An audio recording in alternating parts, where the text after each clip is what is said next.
Can you kosher a stovetop safely for your kosher kitchen?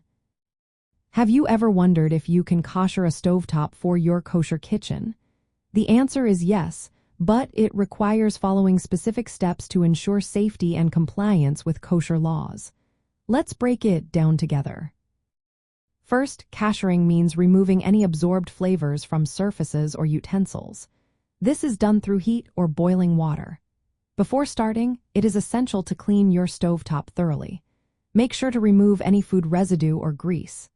After cleaning, leave the stovetop unused for at least 24 hours. This waiting period allows any absorbed taste to diminish, making it easier to kosher.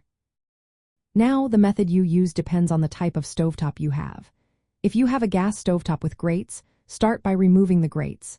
You can kosher them by placing them in a self-cleaning oven cycle, which uses very high heat.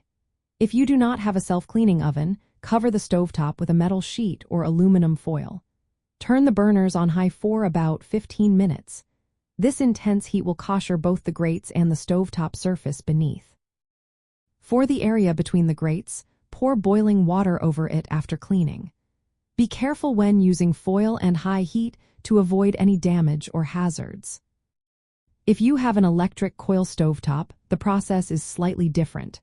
First, clean the coils and the surrounding areas thoroughly.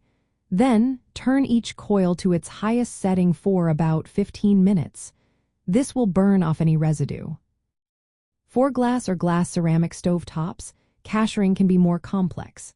Generally, the area directly over the burner does not need kashering, but spills outside the burner circle do.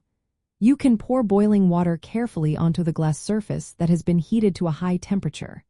Some people choose not to kosher glass stovetops and instead use metal discs under pots to avoid direct contact. Remember to clean all surfaces, including knobs and catch trays. Each area should be kashered as needed. It is important to follow halakhic guidelines and manufacturer instructions during this process to ensure safety and effectiveness. Kashering is typically done stringently for stovetops since they come into direct contact with heat and food. By following these steps, thorough cleaning, a waiting period, and applying high heat or boiling water, you can safely kosher your stovetop. This ensures it is ready for kosher cooking in line with Kashrut laws.